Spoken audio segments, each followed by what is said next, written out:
general, if you want to achieve your goals, or just if you have your own business or just starting a new project, like you just have to do shit that you don't want to do. Yeah. Yeah. Like I always think about that. I'm like, yeah, here's another thing I don't want to do. I just gotta do it. Let's see. Very audio, okay? Another thing I don't want to do. I just gotta do We can hear both of us. Perfect. Interesting. So, hi, good evening. We are here on another Bravery and Healing episode. This is Rosa. Hello. She's one of the newest recruits of the Young Your Soul Shell Network. She's a solo entrepreneur, rocking it as a. Is there a bakerist or something like that? Is there a term or chef or what is Pastry chef. a pastry chef? Yeah. Yes. And how long have you been rocking that? I started my business in 2020, Okay. Right around COVID. right around COVID. And you're yes. still, because a lot of businesses started in COVID and they fell, but you're still rocking it. Standing Yeah, up. I don't know how, but we're doing it. Well, well, let's talk about what we were just starting about how like you had to do stuff that you didn't want to do, but you sucked it up, Yeah. and maybe that's why you're still 2026 and you're still rocking it. So like, share some things that you've been doing for your as a pastry chef, but you didn't really want to, but you kind of had to. Right. So I'm glad that you bring that up. So when I first started, I have three older brothers and one younger sister, and they have been a tremendous help for me getting started. Okay. And in the beginning, I thought, okay, I have the knowledge of my brothers who are knowledgeable in marketing, Okay. and then I have another family friend. He's really excellent in photography and videography. So I thought, oh, with them and my product's good, like I'm gonna be straight. Cruising, yeah, yeah. No. No, no.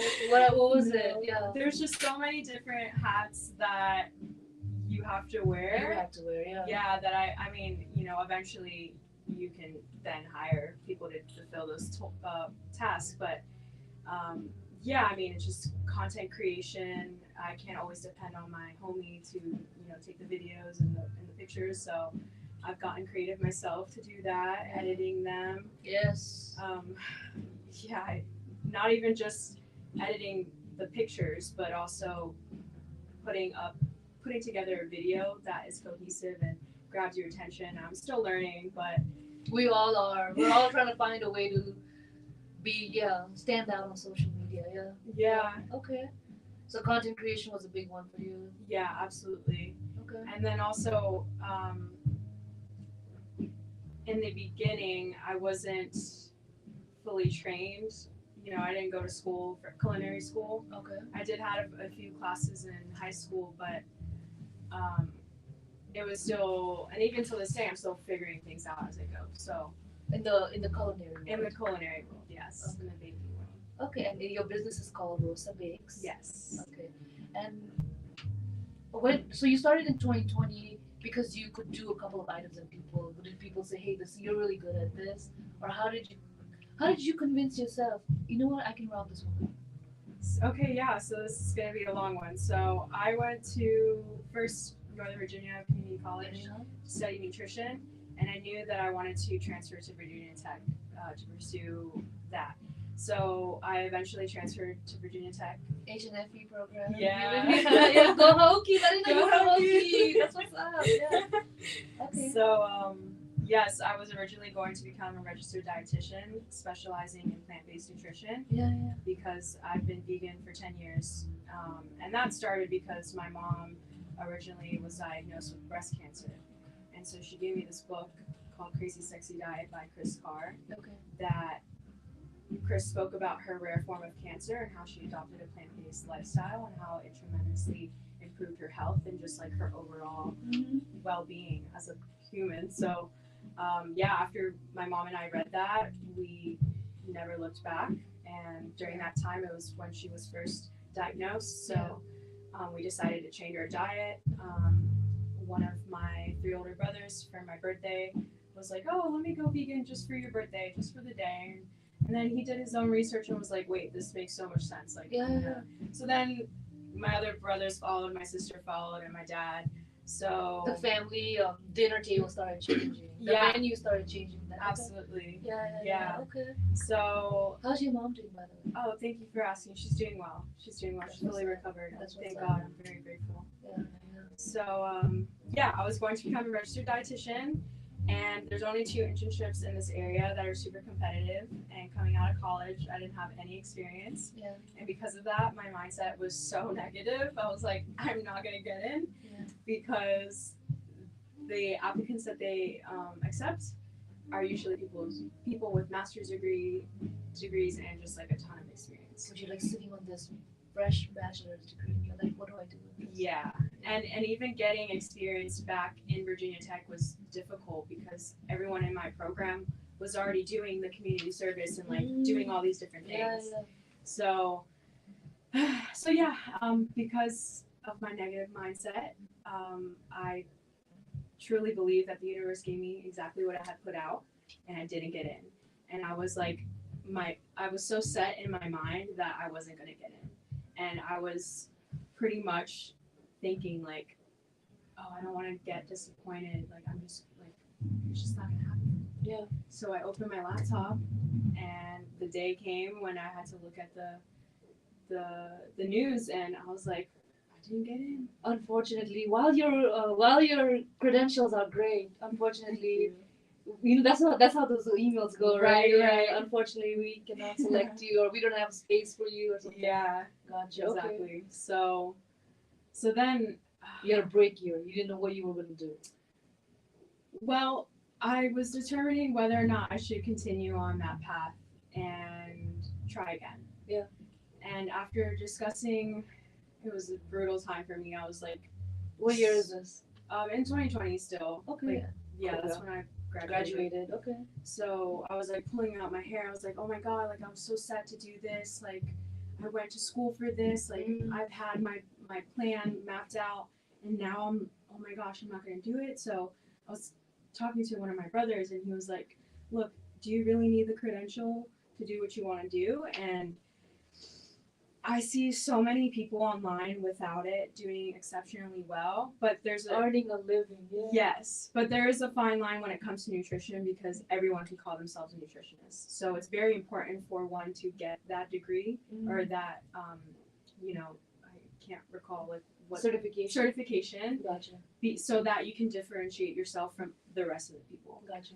But coming out of college, I knew how to read the research, and I know how to build credibility in other ways. Yeah. So, and I also knew that I didn't want to work in a hospital setting, which I knew that you needed the credential to do that. So I was like, okay, I want to do like one-on-one counseling. I see that other people are doing like exceptionally well on that with that, and there are other certifications along the way that I can get if I wanted to. Yeah. Specifically in plant-based nutrition, which was like really exciting for me because I literally had to ask the professors for a lecture on plant-based nutrition, which is crazy in my mind because a plant-based diet can reverse and prevent so many diseases. And it's like, why isn't this the number one thing discussed in nutrition in school? It didn't really make sense. So I have a question about that later on, by the way. Like these products, like soy burgers and stuff like that. Is that frowned upon in the plant-based community, or is that okay? I would say that there's a mix of. Depends on the product. No, there's a mix of opinions. Some people think that because it's highly processed, it's not that great, but there is research stating that those processed plant-based alternatives are better than meat. Because we know that meat causes cancer. So it really depends on the person.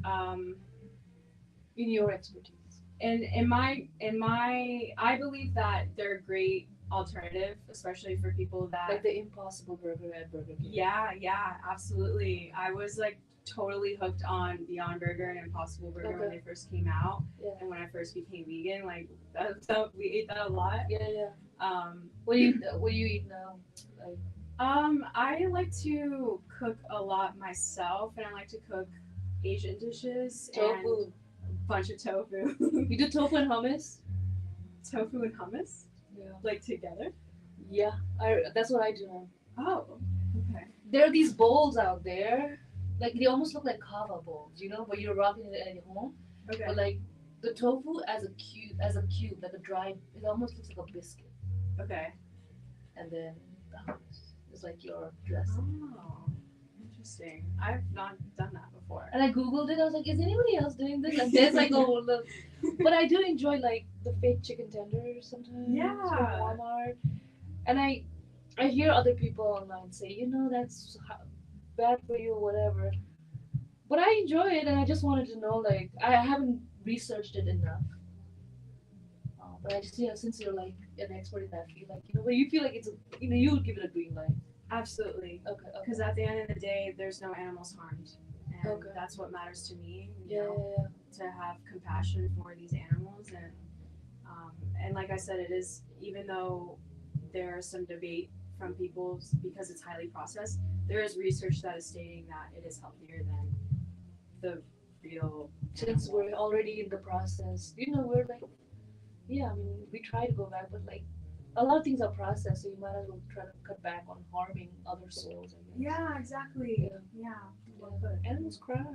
Yeah, exactly. And people don't think about all the trauma that they experience and the pain, and how when you consume that, you are consuming that pain, that energy, that fear, that sadness. I mean, I literally have goosebumps just talking about it. It's like people don't think about it. People just think like, oh, it's in the store. Like, I'm just gonna get it because fulfills my I've nutritional known, needs. yeah. But I've like known it, like I'm part of the cycle of Right. eating meat. yeah, Yeah.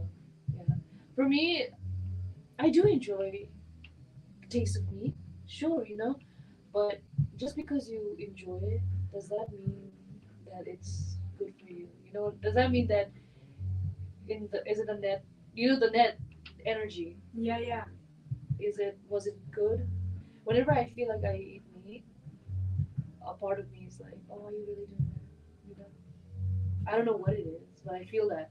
And when I'm not, because I go back and forth with, Mm-hmm. it's been like 2 years now that's steady. Okay. Um, that guilt, something is lighter. It's not there. I don't know what it is. It's a feeling, but it's like, yeah, you were kind of, that dark cloud is not there That's of whatever really it cool. is. Yeah. But animals cry, man. Like, yeah. Yeah, and also you mentioned that you love the flavor, and what flavors the meat is the plants, is the herbs. It's like there's so many different ways, especially since I've been vegan, and I've just been so shocked at all the different ways that you can enjoy really good tasting things that almost have the same texture. Like for example, oyster mushrooms, like doing that fried for like fried chicken, and also like jackfruit for a pulled pork type of vibe, and there's just so many different things. Yeah, like, I didn't know that one, but you're right. Yeah, jackfruit. Mm-hmm. Well, the pulled pork vibe. I love it. Yeah, but it does have that texture, jackfruit. Mhm. Yeah. Hey, but go back to we got carried away. So you're in the space. How I got started. Yeah. So you're in the space, and I also want to ask you, like, when did you? But we'll get to that, like, because you're very self-aware of like your mindset.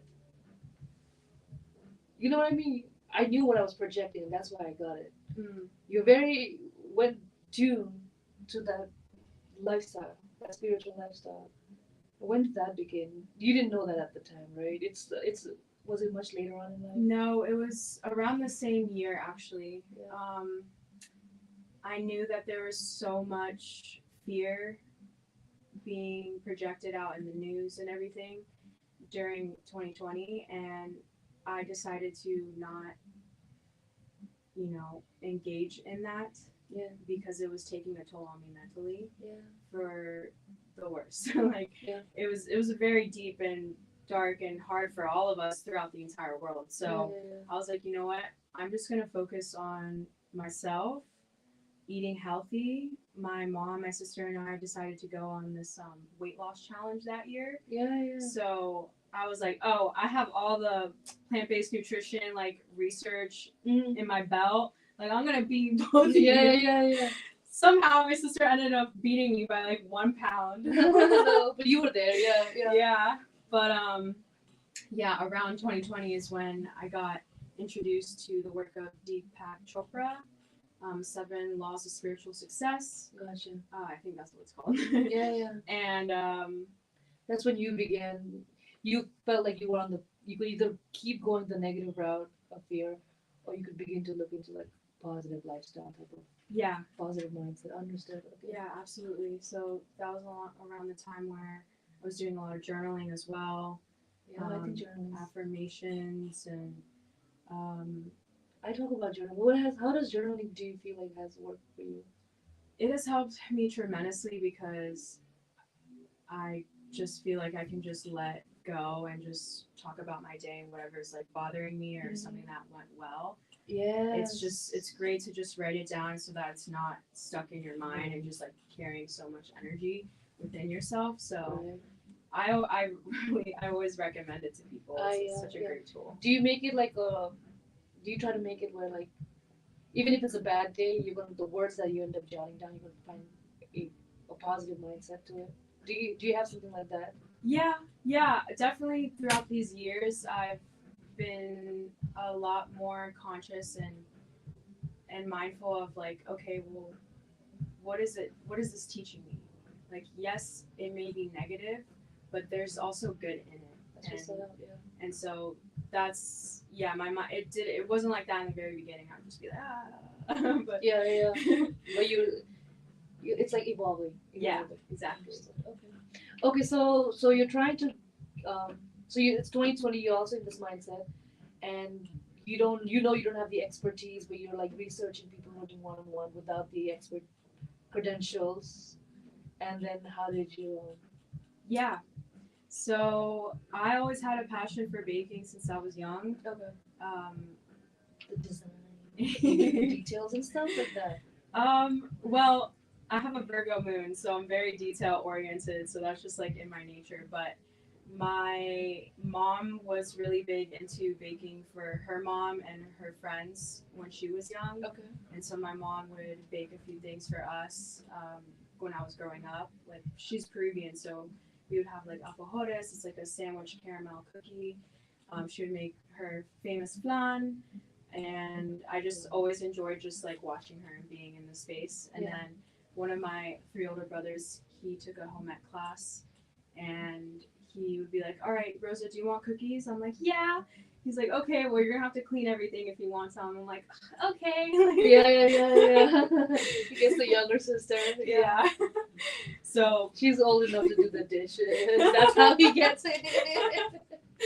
He was really big onto Nestle Toll House cookies, so I Yeah. really enjoyed making that with him. And then my grandma from my dad's side, she was really big into baking and cooking. She's French Canadian, so she would make authentic French bread and just like a bunch of these different cookies and like French desserts, and we would make blueberry muffins together. And then lastly, my dad has worked in the food industry for over 20 years, so it's just kind of been in the family. Yeah. And so while I was in college, my friend that is a photographer and my brother that is in marketing, they had their own business, and they're like, since they knew that I had a passion for baking, just for funsies, I guess, they created a brand proposal for me, and they sent it out to me, and they created my logo, and it was like this whole story.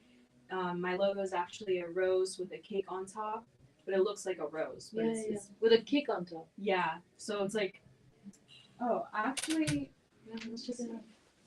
So I brought you this. It's apple spice cake with maple buttercream. But yeah, this is the logo, so it's a rose, but at the very top it's like a cake. Oh, okay, gotcha. Thank you. Yeah, you're welcome. So he created that, and I was like, wait, this is so cute. But since I was in school full time and working part time, I was like, I'm not gonna start this. So then finally in 2020, I was like, okay, well, I didn't get into the internship. I kind of just want to pursue this now, just for fun. Like I was just baking a lot, and then one day my mom, I had made yeast fried donuts, and my mom was like, "Oh my gosh, these are so good! Like, you should start selling them to your friends and the family." And I was like, uh, okay. Yeah, yeah, yeah. So from there, I did that, and then I joined Facebook groups, and I just started promoting my products there, and then the momentum started picking up, and Is that right? Okay. I started with donuts. I started with yeast fried donuts. They're definitely time and labor intensive, Yeah. and so they're currently not on my menu right now, just because I have like a love dislike relationship with Yeast, it right? Yeah, yeah. because it's so much work. Understood. Okay. But yeah, and then I started to add cakes and cupcakes Mhm. and then cookies and brownies and stuff. So that's been like my main offering. Okay. And you alone rock it now. Yes. Yes. Even now. Yeah. Yeah. Yeah. Yeah. I did have a few people along the way help me. I'm very grateful for their help. But As like as employees. as assistants, Yeah, yeah. yeah, yeah. And eventually, like, definitely having my own business is like has been such a spiritual journey for me. And to in all vulnerability, I also compare myself because I'm like, girl, it's 5 years in. Like, what's taking you so long? But at the same time, I'm like not trying to compare myself to others and realizing that I've learned so much along the journey, and like I'm going at the pace that I need to, and I've been developing myself in the process and just learning so much, and so yeah, I'm not where I want to be, but I'm content with where I am, Yeah. and I know that I have the potential to take it even farther and to um, to just make my dreams continue to come to fruition. So That's what's up. Yeah. yeah. Um, you're like a business owner. You're a chef page. You know, in 5 years, you really have to add a content creator, right? When you publicly share your about your business, what mess? Because I'm sure you add other messages as well about like plant-based life. So you're also like a. Would you call yourself like an activist?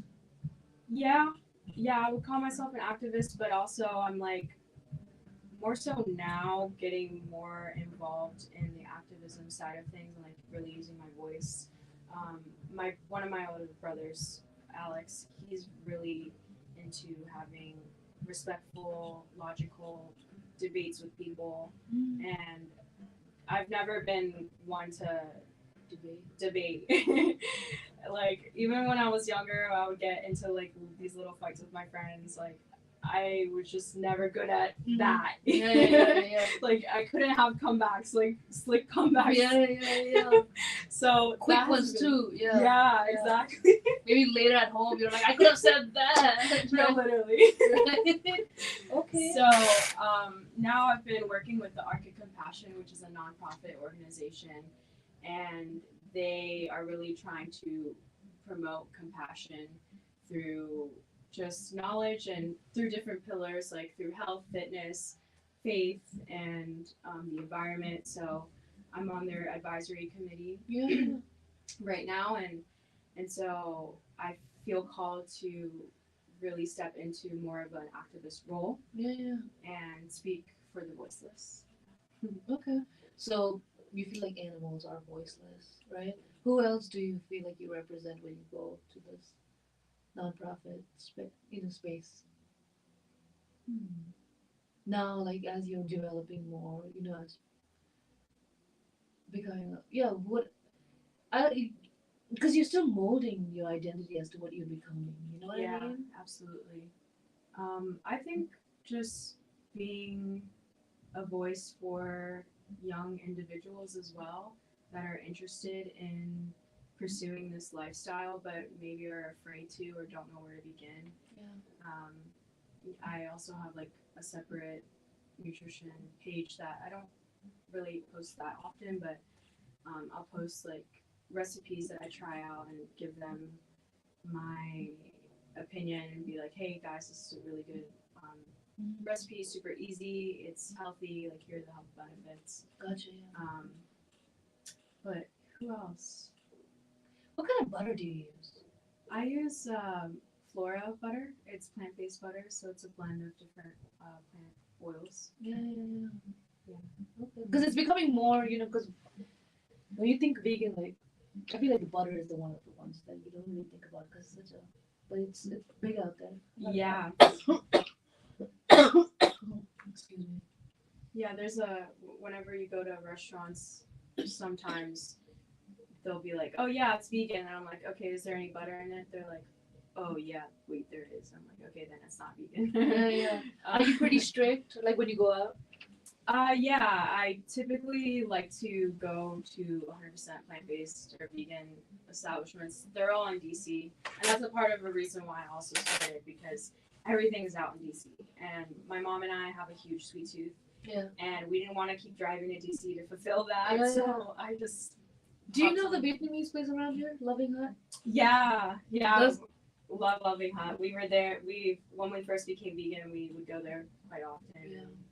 For any like special occasions and stuff. Yeah. Those guys are vegan all the way, right? Yeah.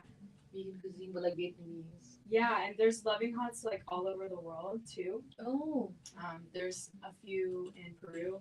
As I mentioned, I'm half Peruvian, so it's really cool that you can go to Loving Hut in Peru, but it'll be like Peruvian dishes. Mm-hmm. So, and which I love because Peruvian cuisine is like my top favorite. And I heard Latin America it's difficult to find vegetarian dishes. Is that true?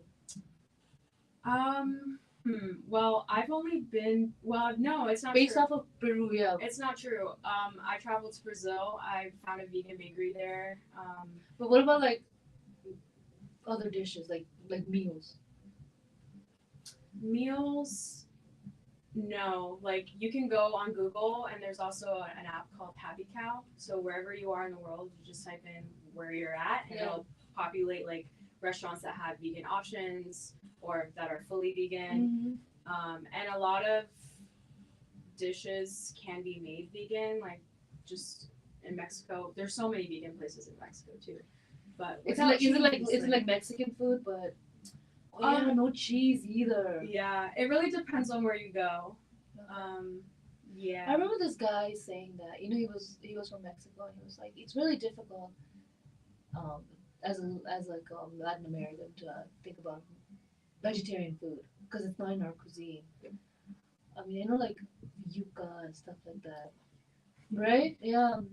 But now the way you're talking about it, it's kind of like it was not a problem for you. No, it's not a problem. And this is what I tell people all the time. It's like anything you eat, I can eat vegan. So when I first became vegan, I just hopped on Google. Hey, vegan Filipino, like my insert favorite Filipino classical dish. Yeah. Vegan that. Yeah. Vegan Peruvian lomo saltado with boom. Yeah. Like just type in vegan and you will find a recipe. And beans are a great staple. Rice, veggies, like it's really not that hard.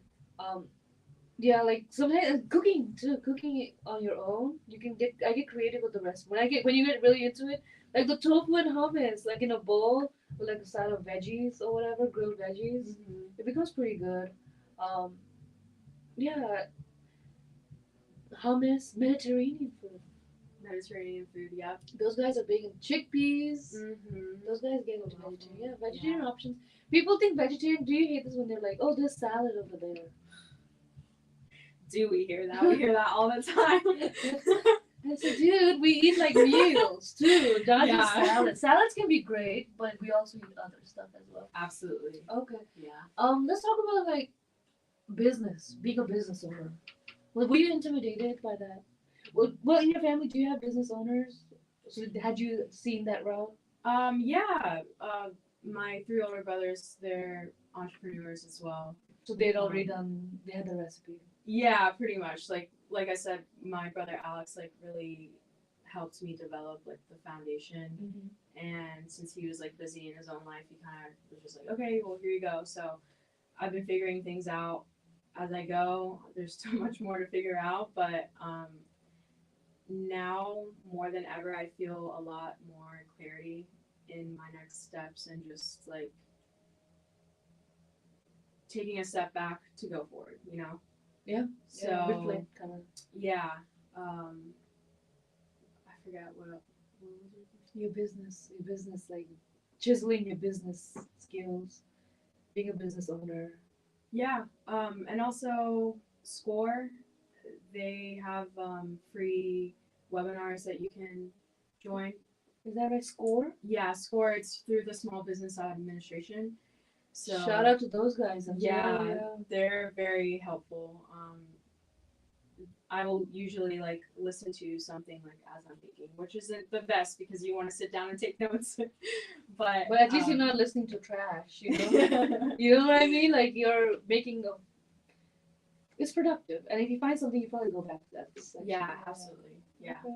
So that's been very beneficial, and just seeing what people do online and taking advice from them and just seeing what works for me. Okay. So you said like you're not where you want to be. Where do you want to be? Like, where you know, if you could, what would that look like? What does that peak look like right now from the way you see it? Yeah. Because the crazy part is like once you get to that peak, whenever that is, well, you know, I kind of wanted that peak now. Like right. So like right now, what's the peak that you really want to see yourself at? Well, I've always had a desire to have my own storefront, and that still is very daunting to me because of the overhead costs and just like all the things that go into it. Like, you know, I've heard other people say it's pretty much the same thing you do now, just at a larger scale.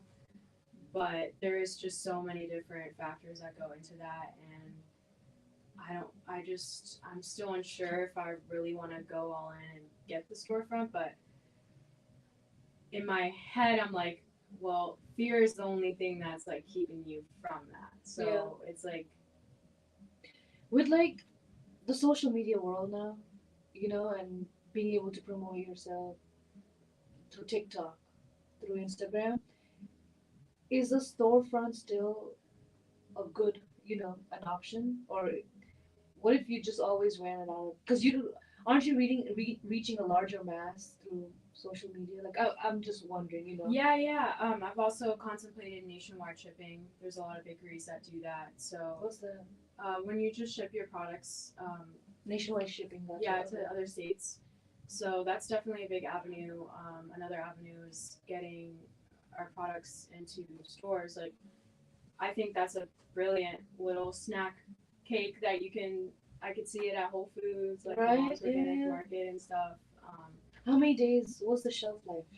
Right? Yeah, cake usually is good even at room temperature for like 5 days, 5 to 6 days. Okay.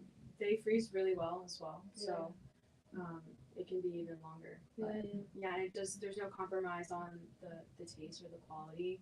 So yeah, it's great. You have to like research all that. Yeah, just trial and error as well. Just like, but a lot of research, seeing what other people do, like utilizing Facebook groups and seeing like what other bakers are doing and how they do it. Yeah, okay, that's been how were you as like a, I don't say boss, but as a leader for you towards your assistants? How did you like that process?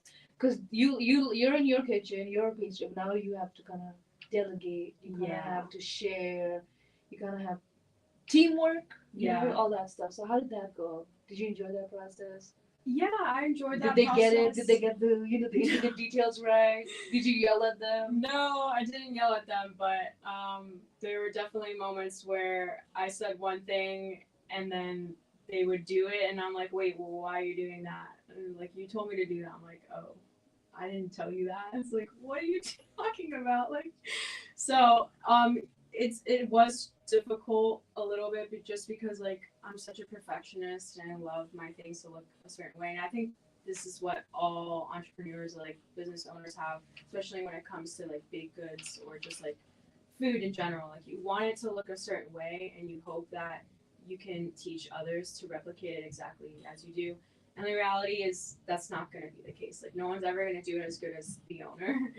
So I just kind of had to breathe through that and just be like, it's okay. Like, you know, they're learning. I'm so grateful for them just You try to general. ooze out of it. Yeah. yeah.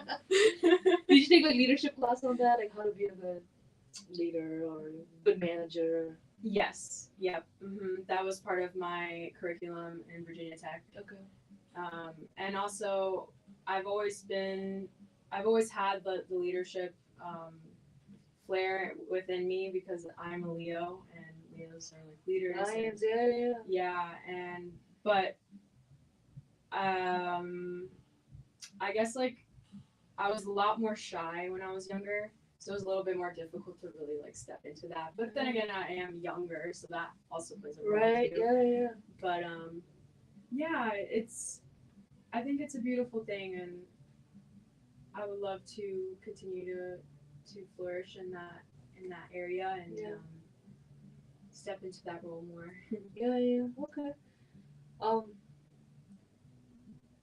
what was I gonna ask you? What's like something that you've been working on as like in this space that you really don't like, where you've been, chiseling up?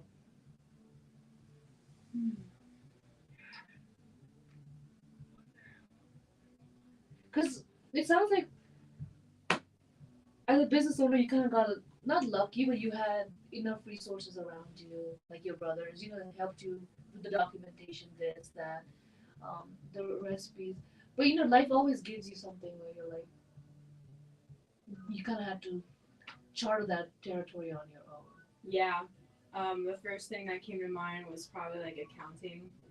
I have never been a math person. I have like that was my least favorite subject in middle school, elementary school, and You like have just to do your own payroll. yeah. So just like figuring things out on that side. Luckily, like QuickBooks is a huge, great tool to use and utilize. But yeah, just anything that has to do with like math and numbers and stuff. I'm just like, but baking is a lot of math. But my brother is a genius. One of all of them are, but one of them specifically went to Virginia Tech for engineering. Okay. So like he really helps me like plug and chug, like makes certain commands or like formulas in like Excel and stuff, and like figure shit out. For me. You do your own accounting books as well. I do have someone to help me. No. I'm definitely not doing that all by myself. But yeah, I would say that area. I think I wouldn't say I don't fully like it as far as like content creation. I think the editing is like what I don't really enjoy, and it's like okay, yeah, it just takes so much time. The loading, the uploading, the what, yeah. And then just like cutting it to make it. I think the biggest problem is like making sure that the video is short enough so that you grab the attention of the viewers. And it's like at the same time, no one is like necessarily telling you have to do that. So that's something I'm also leaning more into. It's like F the algorithm, like what people say, like do what is true to your heart, and people will resonate with that. And not everyone people will, like but if they like your content, they'll hear it all the way through. You don't need to. I think that's exactly what I recently told myself too. Yeah, there's that way where you grab the attention and stuff, but then there's the other way of just having good content, quality content, and whoever's really because there's some content that I listen to YouTube stuff where they're not doing that stuff, and I'm just really interested in it, and I'll hear it all the way through, and they didn't do any of that grabbing attention. Almost sometimes I get irritated with that. Yeah, me too. You know what I mean? I almost get irritated with that. And I've been told by people like your content does not give me anxiety. Because I think right, like and I really take that to heart because I think the other ones they rush you. Yeah. They rush your emotion. They get it up, so it's gonna come down. But I think when something is just a calm wave, then there is no rush. Yeah. Yeah, and I'm not gonna get the influx of people grabbing their attention, but the ones that stick around will probably stick around for a long time. Exactly. It's how I'm telling myself. Yeah, there's groups, people that I do, so you don't do something like that to be part of the algorithm, but I call it being a view whore. You know what I mean? Like, are we chasing the views and the numbers, or are we chasing quality content. Yeah, that's so true. Especially when like this gold rush is happening. Mm-hmm. You know what I mean? Like this gold rush of like independent media is going down. I mean, think about like how many college graduates like have swam as far as you have. You know what I mean? In an analogy, like I didn't get it. They could have done their masters. That's usually like what the recipe is. Yeah. Or an internship, or gotten a job related. Um, and I think about like all the business owned. Let's not even call it business. All the people that sold cookies and stuff via Facebook around COVID, and then have not come, not stuck it out this far. Yeah. Yeah.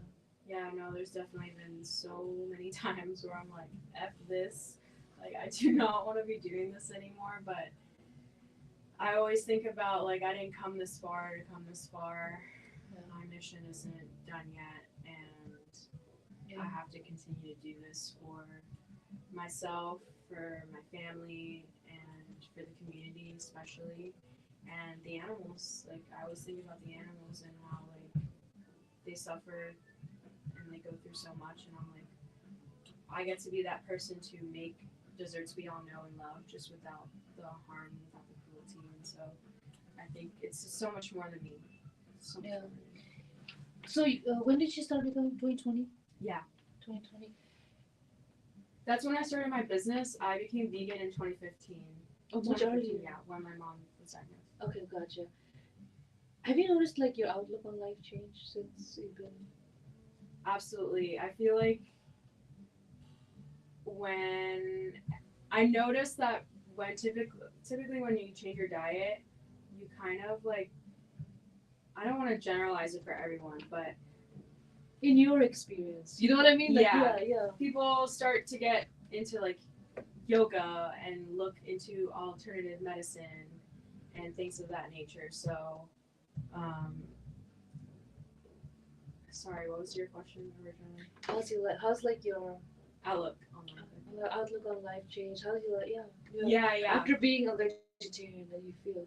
Yeah. As I mentioned, just like It's not a direct, being a vegetarian, but you feel like something's changed. absolutely. I feel lighter. I have so much more energy, and I just, as a young age, I always really enjoyed eating salads and fruit smoothies, and Yeah. I just loved the way that I felt after consuming plants. And so, my younger sister, she tried to become vegetarian one time, and my mom was like, no, what I cook, you're gonna eat. So I was like, oh man, I can't even like pitch the idea about being vegan. But yeah, no, definitely. As I've been on this journey for 10 years now, I've been really passionate about changing my mindset and just being a better individual for myself and just for the world. Be about something. Yeah. Right? Like that. Yeah. You feel like if you want to do it, you want to be about something. That's like your stance. Yeah. Yeah. I can't think of that book right now. He wrote about the animals. Who wrote about the animals? This guy, this philosopher. Okay. How they don't have a voice. It's a really popular book. I feel like if you mentioned the name, I would know it. Yeah. So I was thinking more of yourself as like a business entrepreneur, but you're more of like your stance, is more for this lifestyle. Absolutely, 100%. Yeah, I mean, there's people that start a vegan or plant-based business and they're not vegan, and there's no shade to them, but this is like my journey. I'm so passionate about it. How does that work? I don't know. I guess they see the market and they see that there's an increase of people changing their diets and how it's really popular. Vegans always like ding ding, like coming out like airports. There's like more vegan options now, which I'm so grateful for. Yeah. So I think people are trying to capitalize on that, which But isn't they're bad not. necessarily. Yeah. But yeah, I'm just. That's kind of. Do you feel like that's disrespectful in a way? I don't know how I feel about it. I feel You like you get the business stance, but like, right? I think it's great because there's more options for people, Okay. and it shows people that there's more than what you might think. Yeah. You don't need to have just this. Like you can have the same thing but vegan. Yeah. So I think it's great because then it's one like another restaurant that can help out the animals. And there are people that don't necessarily do things in the right way. Like I was speaking to my friend Joseph. He's the founder of the Ark and Compassion, and he mentioned like not. So I just recently, him and I just recently had our first event, which is a compassionary potluck. And a compassionary, so there's no specific term for a vegan dessert. You always see vegan cookie, vegan cake, but there isn't a definitive term. So Joseph came up with the term compassionary. It's a compassionate treat made with compassion for the animals, the planet, and yourself. Yeah. So he mentioned Oreos, they're vegan, but are they compassionary? No, there's no. I mean, I don't think like Nabisco. Nabisco's like one of those big food brands that big foods. Yeah, I don't really. Oh yeah, but they do the vegan cookie. So there's technically it's naturally vegan. That's what we call things that don't have animal products but aren't marketed as vegan. Yeah. Like Oreos are like naturally vegan. And there's also a debate about whether or not those are actually vegan because of the sugar. Regular white sugar is processed with bone char from animals. So I think in the UK they are vegan, but then other places they're not. In the beginning of my business, I was using Oreos, and then one of my customers was like, "Yo, these are not vegan," and I was like, "Wait, what do you mean? Like, there's no eggs or there's no dairy? Like, what?" And every vegan was like, "Oh, like Oreos are my favorite thing as a vegan. Like, yay, blah blah blah." So then she sent me like a few links, and I looked into it, and I was like, "Okay, I guess it's not the best." So was that difficult? Like, cause are you open to? Have you created your definition of vegan, or are you still defining what vegan is for you? Does that make sense? Cause like you felt like Oreo was, and then like somebody told you, and then do you have your own way of approaching this vegan lifestyle, or do you feel like you would rather want to be a part of a collective and see how they you know what I mean? Yeah, there's several different branches of veganism. Like you can go the whole food plant-based lifestyle, which I originally did when I first became vegan. Or no, excuse me, in 2020 when my family and I did that weight loss competition. So whole food plant-based means no processed foods, like even plant-based vegan foods. Like that chicken tenders at one. Yeah, none of that. Chicken tenders, yeah. No refined oils, no refined sugars, no refined flours. Just very minimal, clean, whole fruits and vegetables. Gotcha. So I tend to like to eat like that because I just feel amazing and it feels really good. But I will indulge in like the chicken tenders or I don't know, like ice cream. And, yeah. You know, so you want to you understand what's out there and you're kind of defining it as your. Exactly. Yep. And there's other people they do like a fruitarian or rawtarian where they only eat raw fruits and vegetables. Yeah. So yeah, there's many different, and also alkaline. You know, just eating alkaline fruits and vegetables. Watermelon, right? Is that actually, I don't know. I don't know. I'm not versed in what's alkaline or not. But yeah. I feel like some people have had that problem where like they felt like it was kind of there was some gatekeeping going on about what is the correct way, this way and that way. But it sounds like in these years, you're kind of just defining it on your own. Yeah, there's a lot of judgment around whether or not, like, what people consume or what others like. For example, the Oreos. People are like, oh, like why are you eating that? And then there's also other vegans that do consume honey or don't. So I like it. Just really depends on what you as the individual wants to go. Did it ever frustrate you, like in this identity, Um, like when you were younger? Because now I feel like you've kind of like you've set your identity. You know what you've had your confidence in it as to how you're going to accept this lifestyle. I think you've kind of settled it. You're grounded in it.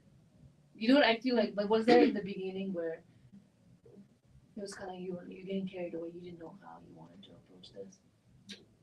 Whether you wanted to do it the group way, because you're also like 2015. You're like, and this is before college, so you're also a teenager. You're trying to develop this identity. yeah. Um, we all kind of want to be like the group, the crew. You know what I mean? But now you're kind of grounded. You know how you're gonna rock this one out. But yeah. Yeah, I would say when I first started, I didn't fully like I was more plant-based instead of vegan. Like it took me a little while to first transition to my clothing and the products that I put in my hair and my face and on my body. Um, Now I like definitely want to go that route and stay in that kind of pocket. But in the beginning, I was a little bit frustrated, more so because of what I like the the judgments from other people. They're like, "Oh, vegan, like, oh, what's that?" Oh, from the non-veganers. Yeah. Yeah. Well, there's like a higher population of them. Yeah, absolutely. So I was definitely a little bit more, what's the word? Just kind of Defending yourself? No. I would defend myself if people would say certain things, but I don't know. I just kind of felt like I just back then I was just like, oh yeah, I'm vegan, but like don't tell people like Yeah. I don't know. I just didn't want to cause a whole scene wherever I was. Like I had a friend who was vegetarian, and she was. I didn't like that if somebody ate meat and they were on the same table, she would kind of judge them. You know, I didn't like that. Like, yeah, you know what I'm talking about? Like, where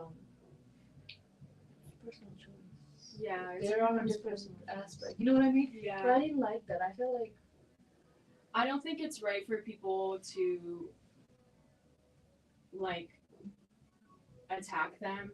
Be like, why are you eating that? Like, don't get me wrong. I do sometimes feel a certain way. You know, if my dad's eating some, like typically he doesn't, and like the people around me they are very conscious and like they care and they want me to feel comfortable and like it's not that I wouldn't feel uncomfortable necessarily if they were eating. It's just like okay, like that's their own thing. yeah, Like right, yeah. I don't want to judge another individual because of that. But I in the back of my mind I get sad because one, I know the nutrition, I know the research behind it, Yeah. and then two, like the animals. And so that's where those thoughts kind of ruminate. But I'm not one to be like, why are you eating that? Like, Yeah. what's wrong with you? I didn't like her for doing that, you know? Like I wish she understood, like and there's like a whole group of people like in Nepal that practice being a vegetarian. But they're kinda like there's us and there's them. Mm. But from where you're coming from, that's not how you know what I mean? That's not where your mindset's coming from. But these guys they kinda see the other ones as the others, you know, people who eat meat. And I feel like if you're choosing to be a vegetarian, there's something about being a little bit more open minded than that. That lifestyle of fasting and you know what I mean? It's a little clean lifestyle. Yeah, I think it all really depends on the way that you speak on it and about it. Yeah. You always want to be empathetic and compassionate with the other person in front of you. Because because your whole stance is on compassion. If you can have compassion for the animals, how about a fellow human being who has yet to see your way of approaching things? You know what I mean? Yeah, and then you can also flip it and be like, well, I wouldn't want someone that's non-vegan to be like, oh, why are you eating that? Like, oh, you, I thought you didn't like steak. Like, why are you eating that, vegan steak? Speak mistake alike. Yeah, yeah, yeah. Um, and I guess your stance is kind of on educating people Mhm. as well. Absolutely. Have you through your business and through your brand and through your movement, have you had testaments from people who are kind of like, I've changed my, I have like transitioned to the other side, or I'm transitioning because of this. I would say that people that try my desserts that aren't vegan, they definitely change their perspective on veganism. Um, just based off of what people tell me, they're like, "Wait, this was vegan? Like I couldn't even tell. Like this is really good." Mm-hmm. So I get that comment a lot, like, "Oh, Okay. you couldn't even tell. Like this is amazing." Um, and then just when I first became vegan, um, those around me started to try it out. They're like, "Oh, like what's that about?" Yeah. So they would try it. Like one of my best friends at the time, um, we went on a cross country road trip together, and Yeah. she went vegan for the whole duration, and was like, "Wait, like How'd this you is guys cool." rock that one out? Because that must be. It wasn't that hard. Like I mentioned, just go on Google, Happy Cow, um, vegan options around me. Get snacks, and I love fruit, so eating a bunch of fruits. Yeah, yeah. So it's definitely feasible. You just need to do a little bit of research beforehand. And this doesn't have processed sugar. It has organic cane sugar and powdered sugar, so it is processed, but it's not like the 100% like white sugar because that one has bone char. So Would it have that, that the sugar rush that goes up and down? this, Does this one also have that, or is it different? well, at the end of the day, it is sugar. Okay, okay, gotcha. Okay, gotcha. So yes, It is dessert. Okay. It is dessert. It is sugar. Yeah. I haven't well, I have ventured into healthier desserts like whole food plant based, like I mentioned, no refined oils, no refined sugars, no refined flours, and make it like super healthy. It's not gonna look as beautiful as that. Yeah. However, there's definitely ways to make it beautiful with fruits and edible flowers and seeds and things. So it's definitely manageable. There's a lot of recipes going on. So like the pop up that you probably will eventually see yourself doing. It would just be bakery or like dessert, or do you think you'd go into like other menu items? Yeah, I think other menu items would be really cool. I personally, I like to cook if I'm in the mood for it, and my mom doesn't really think that my cooking is all that great. Okay. I follow the recipe, and I follow it to a T, yeah. and I can make it look good. And a lot of time, my mom is just like very very particular. I think she's like a different case. Like Yeah. she's a food critic in our house. Like I don't know. Well, in your house, it seems like there's a lot of Gordon Ramsay in a good way. So yeah, because you're from that world. Yeah. My mom definitely is the Gordon Ramsay of our household Yeah, for sure. But yeah, if I ever did venture out and like if I like when and if I get my storefront, it would be I think it would be cool to have a few like savory items. I'm really big into Buddha bowls, which is kind of like what you mentioned earlier. Yes, Like yes. that is my sister.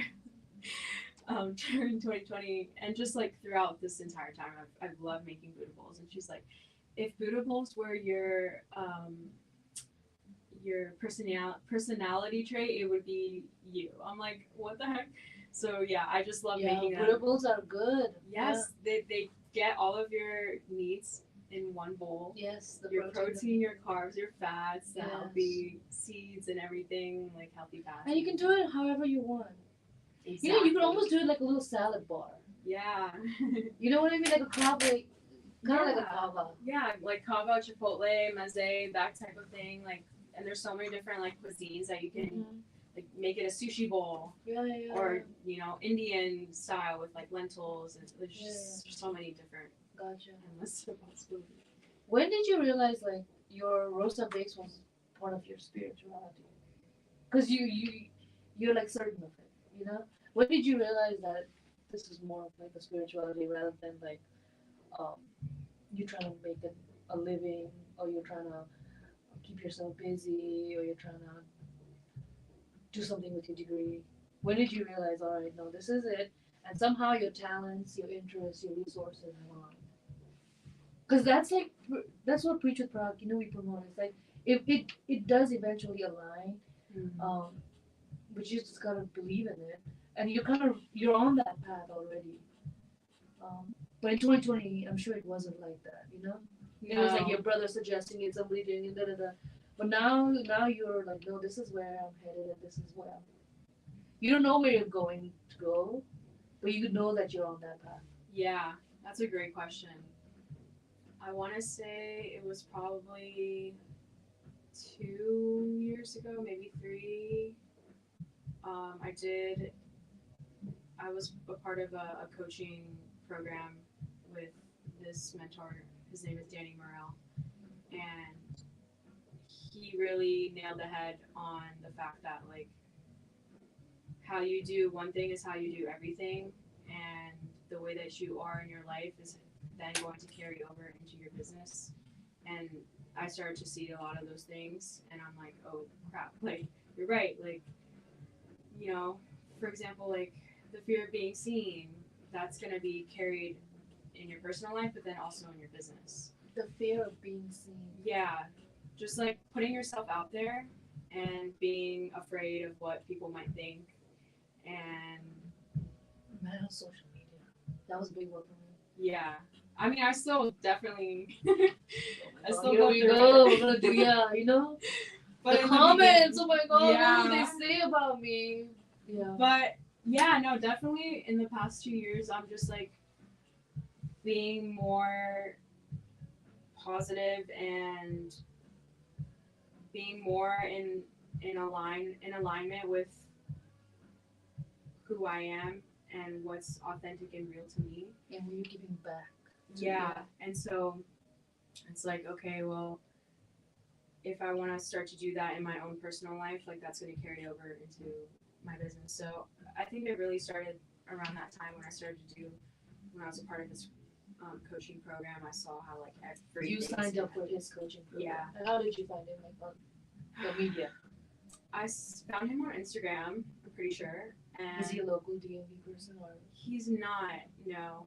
I just was scrolling one day and I found his Instagram, and what he was speaking in that video like really resonated with me. So I was like, oh, let me check out his podcast.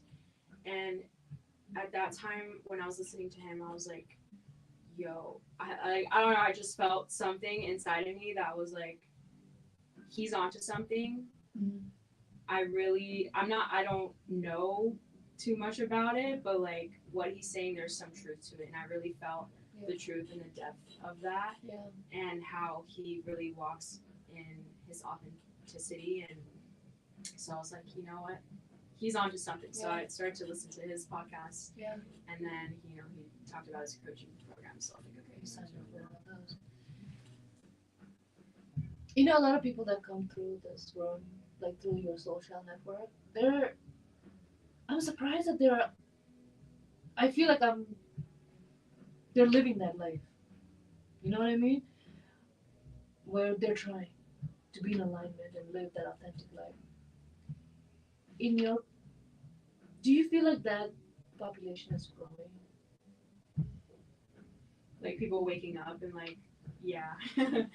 I've been seeing it a lot. The fact more. that you know exactly what I'm talking about, and I'm not talking, I'm not talking something foreign to you. The fact that people are awake. Yeah. In your experience, like, why do you think that is becoming more? For me, it was like I was telling you, I was lost and I found my way back, and I was seeing that people were looking for that. But being part of your social network and meeting more, and now that knowing that you're already on that, why do you think? How did when did this light like start waking us all of a sudden? And the population is growing, which is great because then we're headed somewhere. We are headed somewhere. It's not just you and I finding our way. We are headed somewhere. I don't know what that way is, but it's nice to meet each other. But what do you think happened, or why do you think it's growing? Yeah. In your opinion, I think it started in 2020.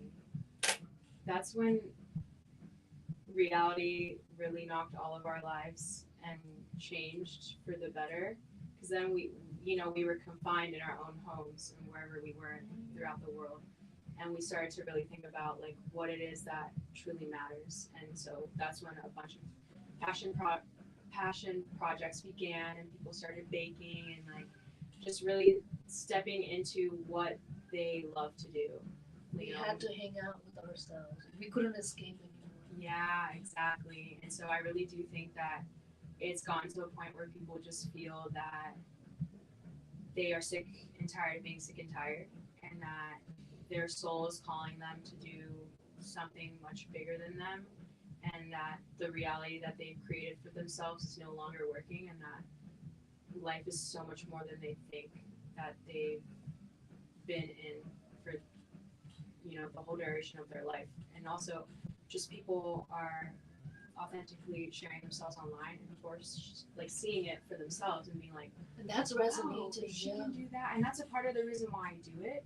It's like, yes, I'm doing it for myself. I'm making myself uncomfortable on purpose so that I can grow, but then also I'm showing other people like, you can do it too. Don't be afraid. Like, yeah, people are gonna judge you. People are gonna say things regardless whether you think you did it right or wrong. Like, people are gonna. But this community is growing. Yeah. You know, this community that where we are spreading the word, finding each other, we're headed somewhere. It's growing, and that's like the best part about this. Yeah. Definitely. We'll see like what the future holds for us, but yeah, no, I definitely agree. I think I've been seeing a lot, and maybe it's just because that's content that I won't like engage in, but I've been seeing a lot more of that kind of show up on my feed and stuff. That it's the analogy I had was like, exercise used to be once upon a time not a thing. Then it became for like the athletes, the athletes. Um, and then people realize, hey, this is kind of good for us. And now you have a lifestyle of gyms and parks, public parks with like exercise and exercising outside and different types. And I feel like maybe this could also be for spirituality and like living that life. But I don't know what that would look like on a public park scale. You know what I mean? Like how that would look. But I really feel like it is growing, and especially through Crescendo, I see that even more. Really? But I'm telling you, I'm telling you, like, from the last open mic, a lot of them are aware of this, and I noticed that too. I was telling you, I was like, whoa, wait, like, and even Bo and Aaron, they're about that. yeah. Oh, maybe we find each other. Yeah, but, absolutely. But it's nice to know I'm not speaking, foreign language. Yeah, absolutely. It's definitely very comforting. And yeah, like, you're supposed to be unique and authentic to shine up, but it's like, honestly, I would rather want to be a puzzle piece of a bigger picture. Yeah, absolutely. The work that we do on ourselves ripples out into this entire. Your inner world does transform your outer world. Absolutely, and I've experienced that like throughout these past years, just like doing the work on myself. That's like your best message for the college graduates. You could shit on yourself and say, "Oh God, my degree's not worth anything." AI, or you could invest in your inner world and see what comes out of it. Yeah, absolutely. I think that's the most important work that we all do. Right? Each of us go through our own things, our own traumas. We go through a lot of heavy things, and at the end of the day, it's about transmuting that and just becoming a better person. And once you do that, like the closest 7 people around you start to change as well.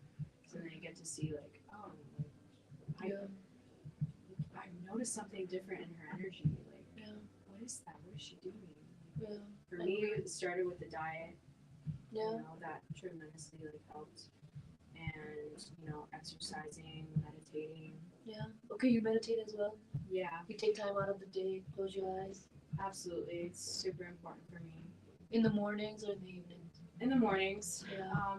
Sometimes if I'm very stressed out when I'm baking, I'll be like, all right, I'm very aware of the fact that I've now like I don't know, just feeling a lot of stress. So I'm like, okay, you need to go sit down just for like at least 3 minutes, 5 minutes, and just breathe. Yeah.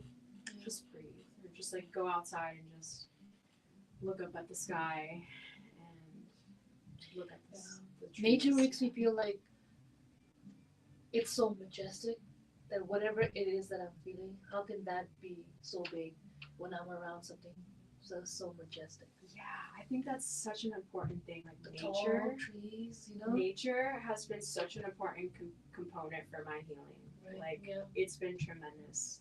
Like when you see a blue sky, you know what I mean? And sometimes if I'm not with it, and I can see the sky is blue, but I'm not feeling the blue, I'm like, that's how you know you're off. But when you see a blue sky or really tall trees, you know, it's something like you feel this connection. Yeah, absolutely. And I feel like the more of us we begin to live it and love it, we begin to understand what it is that we're feeling. We can communicate it more, you know, Yeah, exactly. and take the next level up instead of just saying, "Hey, you know that feeling." Yeah. Does that make sense? Yeah, absolutely. Yeah. Yeah, the more we have these conversations, the more people start to think like, oh, I don't need to keep this inside of me. Like I can talk with other people, and like you said, a lot more people are waking up and like just on this vibe, you know. Right, So right. now that there's more people on this vibe and just more people just being more in tune with themselves and being authentic and following their hearts, I feel like these conversations are more. With hold more magnitude, you know? Yeah. Yeah. For me, like you said, we can tell you stuff stressed out. When everybody starts irritating me, I know I'm the problem. How can everybody? You know? Yeah, When everybody starts irritating me, then I'm like, no, it's something I'm off, and that's why I'm taking everybody's in the wrong. You know, something's off on my end. Yeah, absolutely. Because how can everybody be irritating? Yeah. That's my key. How long have you been meditating for? Like getting into your. That's a great question. And it was one of these influencers also that. Yeah, I first started to get into it a little bit in 2020 with Deepak Chopra. He has an app, and so I would just listen to the guided meditations off of that app. So I guess since 2020, wow, it's been a long time. Yeah. Yeah. You've invested in your inner world. Yeah. Yeah. I'm currently right now not doing the best. Like, You're not doing the guided meditation. So I've been doing, like, I was into the guided meditations and then I stopped doing the guided meditations, just listening to music and just sitting with that and just seeing where I go. But then I'm also like, I don't want to listen to music. I don't want to depend on anything. Like, I just want to sit down and like. I was going to say that to you, but I didn't want to sit. Yeah. I didn't want to push it on you. But yeah. Just really sit in silence and hear what my intuition is telling me. Yeah. And just like what's going on through my head. But lately, I feel like I haven't been, like, when I sit in meditation, it's more of a prayer and more of expressing gratitude for every single day and for all the things that I have. Like, that has been very heavy on my mental lately. So, any reason why? Is it business? Is it? I think I've just been called to really be grateful for really all the little things. All the little things. The clothes on my body, the products that I wear, the food that I get to eat, my family around me, my pillow, my bed, the warmth from my heater because it's cold in my room, my fur babies, my little, my pets. Just the list goes on and on. Like, I thank the sun for coming out and shining and for giving me the chance and opportunity to see another day. And I realize that life really is so sacred. And most times, I just get so caught up in my business, the day-to-day things that I'm like, wait, what happened? Like, you need to take a step back, take a moment to yourself, and wow, like, I'm breathing. I get to walk. I get to breathe and hear and see, and like there's so many people that don't get to experience that, and I'm so grateful. Like I could almost start crying. Like Yeah. it's there's so much to be grateful for, and it's you know I feel like this year specifically for me and a lot of people has been difficult. Like 2025 has been, I think, the year of the snake, just really unraveling a lot of things for people, and um, for me myself included. And so I've just been like just really in tune with my surroundings and all that I'm grateful for. The battery's dead, so I'm just gonna share my camera with that one.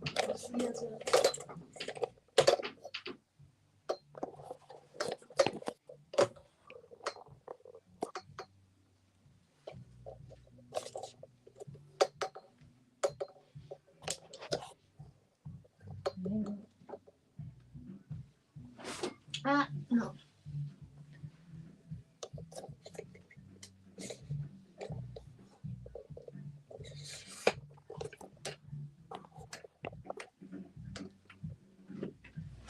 Okay, so you know where you are.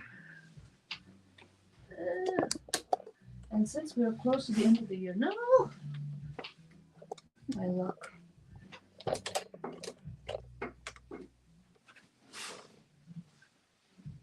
What are you looking forward to for the new year?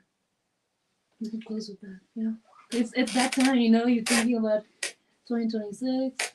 Yeah, I think I'm looking forward to continuing to listen to my heart on a deeper level and just be led to what feels true to me, and to just be continue to express myself as the most authentic as I can, and just to not be afraid. So of course I'm always going to have these fears come up, but I'm mindful of when those fears arise, and I'm like, all right, like, no, this is my, like, my higher self telling me, like, I was gonna curse, but like, post it, like, don't be afraid, like, do it, like, who gives a fuck, like, Right. oh, I just slipped out, sorry. No, it's okay. But Sometimes we need it, yeah. We need the fun. So. Yeah. I think that's what I'm most excited for. I think I'm also excited for taking all that I learned this year and doing things differently, and Yeah. just taking what I've learned this year and implement different things in my life. Taking that a step to level 2. Yeah, Yeah. exactly. Right? How about yourself?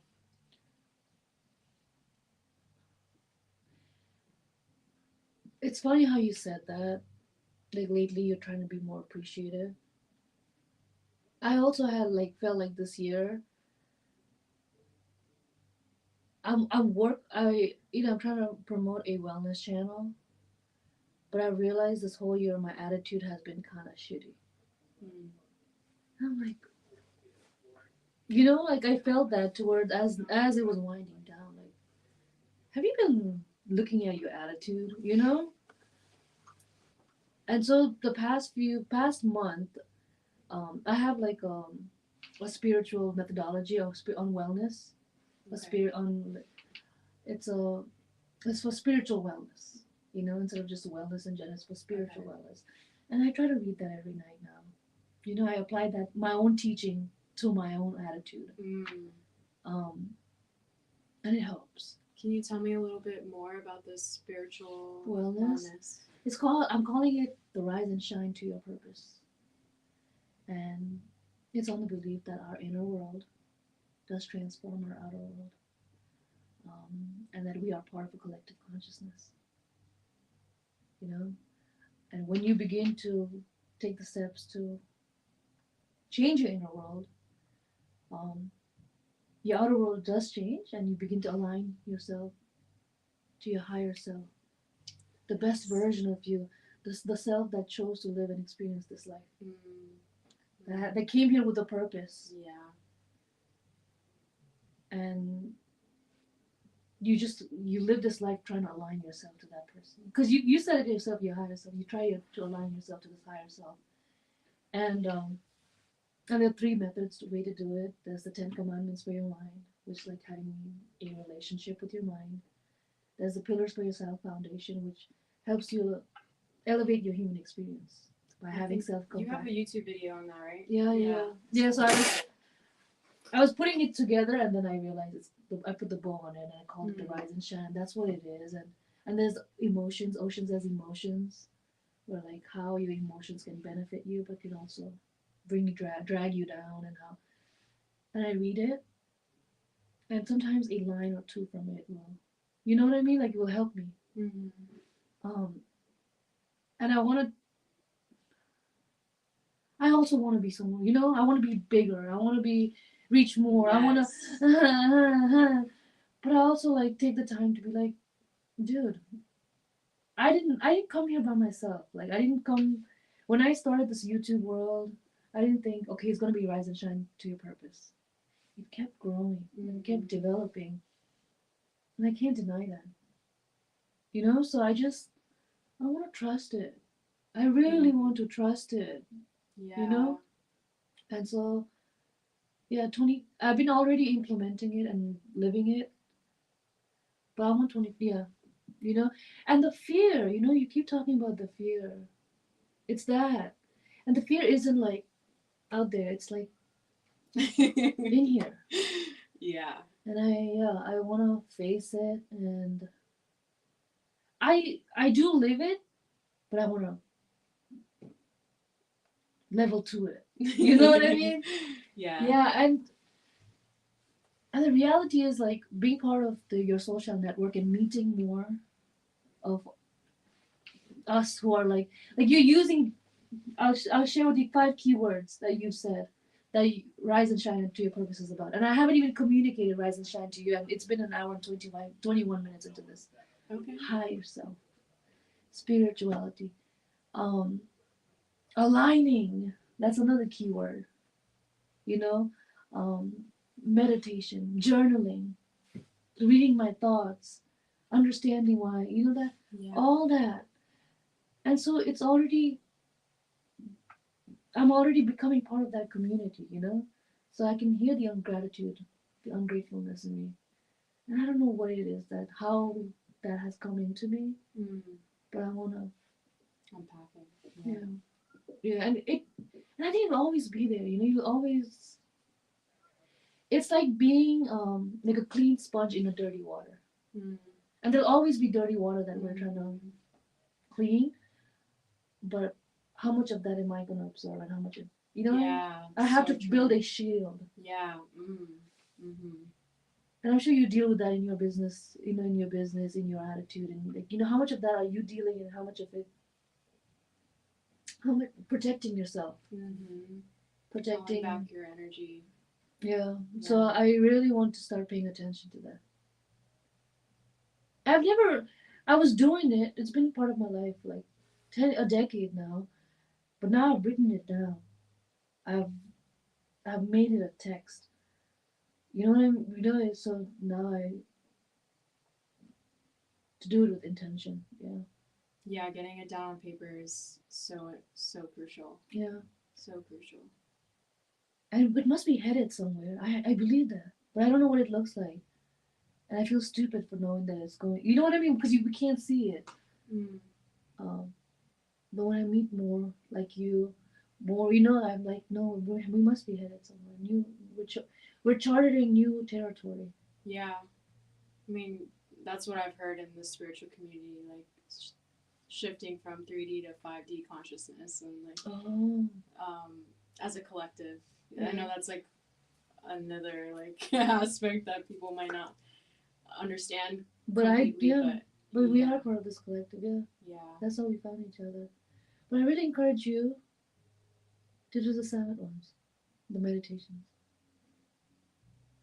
Yeah, I really enjoy doing it in nature. It's like the best. But outside, yeah. But it's also important to just do it wherever. Like doesn't matter if it's noisy, if like where you are. Like that's something that I took from Jay Shetty when I was listening to his podcast. Because when he study as a monk in the ashram, like his assignment was to meditate in the busiest, crowdest trains or metros or whatever in Mumbai or India, wherever he was. Yeah. And he was like, oh, like how the heck am I supposed to meditate here? It's like, no, like that's important. That's part of your life. Like you're always gonna have constant things around you. So yeah, I think definitely being in silence more. That's been really big for me this year. Just like being in silence. I love music so much.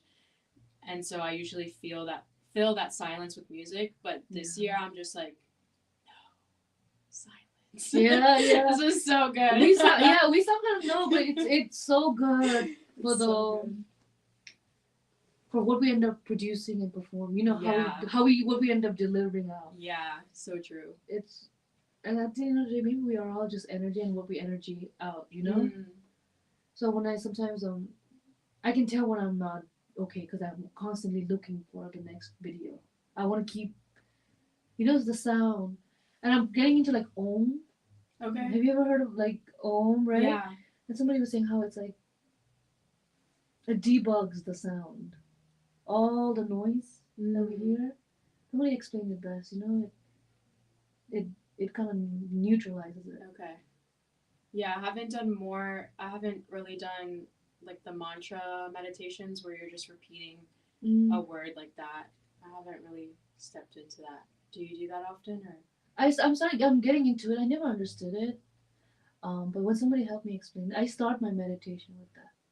Okay. Just a few of those rounds, and then I do the silent. I'm gonna start to do that. Try it out. Yeah, and then somebody told me about how they do like long meditations, like 60 minutes, and I was like, where am I gonna find the time for that?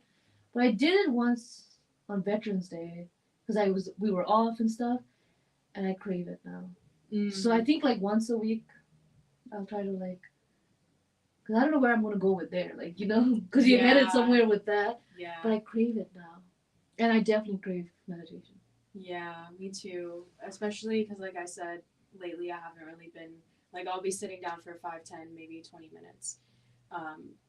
In the past, I would do 30, 45 to an hour, and I would do it so early because as a baker, you have to be up so early that I found myself like falling asleep during the meditation. Okay, yeah. So the music one.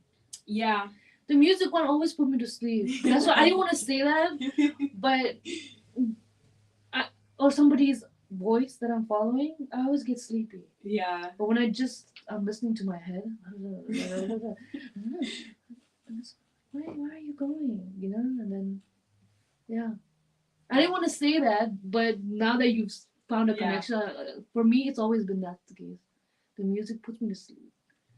Hypnotizes me, I feel like, Yeah. And if I want to be hypnotized, it should be with my own thoughts. I mean, the music does put me in a hypnotic state where I'm just like focusing on that sound and then just like staying in that pocket and then seeing what comes to me. Versus, if I'm silent, then I'm just like more focused on my mind and not really allowing. Well, I guess no. Never mind. Eventually, you'll run out of that thought. Yeah. And you'll just be, and then again you'll go back to thoughts. And then you go back. Have you ever done Joe Dispenza's meditations? No, what's that like? He really takes the science behind why you should do certain things. So his his meditations were kind of intense for me sometimes because like he tells you to, as you're breathing in, you tense all your muscles in your body, including your face, and then you hold it and then you let go and you do that again. And as you're doing that, you're like visualizing like what you want, and then you only do that for a little bit and then you stop and then you're just like visualizing yourself like in the space of nothingness. And so his meditations, if anyone's ever interested, like those are great. Yeah. And you don't have to pay top dollars for this. No, YouTube.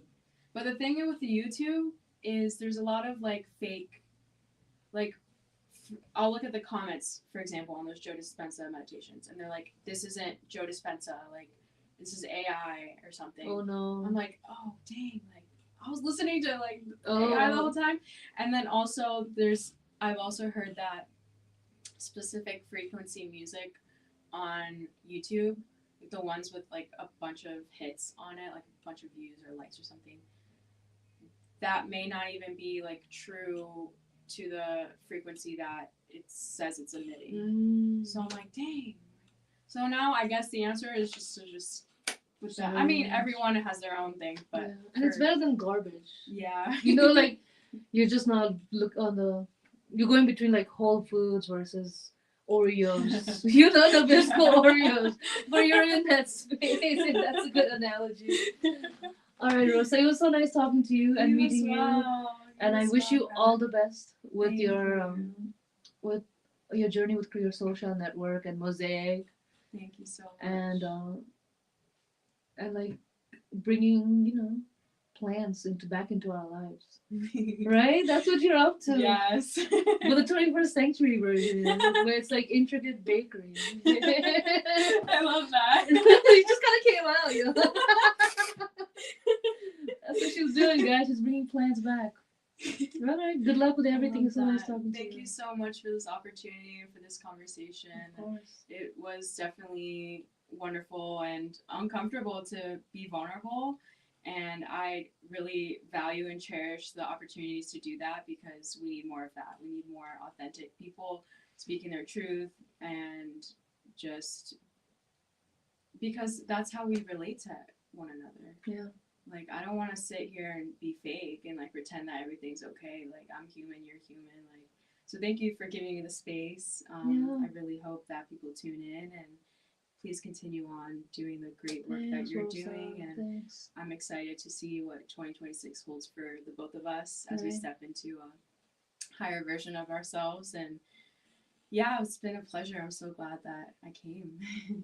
I'm so glad I followed up too. Yeah. I really am. Me too. Thanks. Thank you.